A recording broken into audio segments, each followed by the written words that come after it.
Joe in real life. So I'm going to keep up these book reviews. I'm on book 3, and yeah, I finished Albert Camus' The Fall. I'm reading Damien Eccles' book, High Magick, but this is a book I've been chipping away at for a while, or at least a few weeks. I like to read a lot of books at once, and it's so bleak. It's just such a bleak book that I couldn't finish it. But anyway, long story short, I figured between books it would be a nice little palate cleanser from Philip Stutz's The Tools, which is kind of bursting with optimism, and Damien Eccles' High Magick, which is similarly bursting with energy and optimism. That Albert Camus' The Fall seemed weirdly appropriate. He's an existentialist, and more than an existentialist, he's an absurdist existentialist, which means that not only does life have no inherent meaning other than the meaning you put into it, but that it leans towards absurd, you know? That you can choose to believe in nothing and act from a stance of nothing matters. That's nihilism. You can choose a path of faith, which is just your overwhelming theist spiritual belief systems. You can choose to believe that life is inherently meaningless and that you're here to supply the meaning. That's more like mainstream existentialism. Or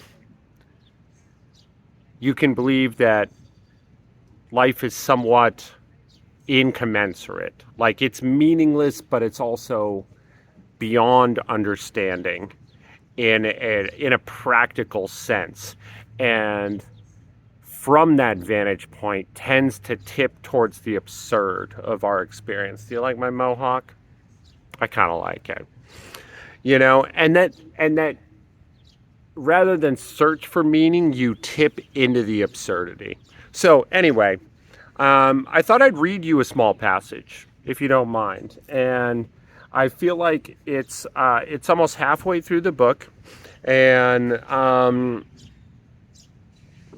I feel like it's a perfect snapshot of the story. So anyway, the book is a monologue, a giant monologue. It takes place over the course of 5 days. You only hear one person's words, and he's basically just lecturing a drinking companion. And these are part of those words. Let me get my glasses on. To be sure, I occasionally pretended to take life seriously.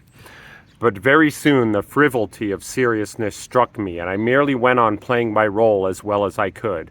I played it being efficient, intelligent, virtuous, civic-minded, shocked, indulgent, fellow-spirited, edifying. In short, there's no need of going on. You have already grasped that I was like my Dutchmen, who are here without being here. I was absent at the moment when I took up the most space.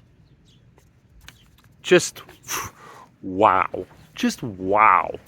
Like, I was absent at the moment that I took up the most space. That statement summarizes the entire book. It is a short little book. You could read it in an afternoon. If you're a slower reader like myself, 2 afternoons. I digested it in tiny, tiny bites because I am very sensitive to bleakness, and it would upset me. It's wonderfully written, but the poetry, and there is poetry in it, wasn't enough to keep me turning the pages. It upset my little heart too much. That being said, I highly recommend Albert Camus' The Fall. I read The Plague years ago, more than 20 years ago, and I'm thinking I might reread it this year. And yeah, this is like, I have like a goal to read a book a week. I won't make it, but I'm just going to give you like little 5-minute summaries of the books I read. for no reason other than to entertain myself and maybe spark up a conversation. You got thoughts, feelings, criticisms? Let me have them. I'm happy to discuss this in the comments. Thumbs up as far as I'm concerned. You might be able to find a copy of The Fall at Goodwill for $1. That's how I found this one, and if that's the case, buy it. Buy it and read it, man. It is well worth it, and he's one of the most important existentialist thinkers there is. I'd put him up there with Simone de Beauvoir and Jean-Paul Sartre, Dostoevsky, like that big a deal. Anyway, this is Joe in Real Life.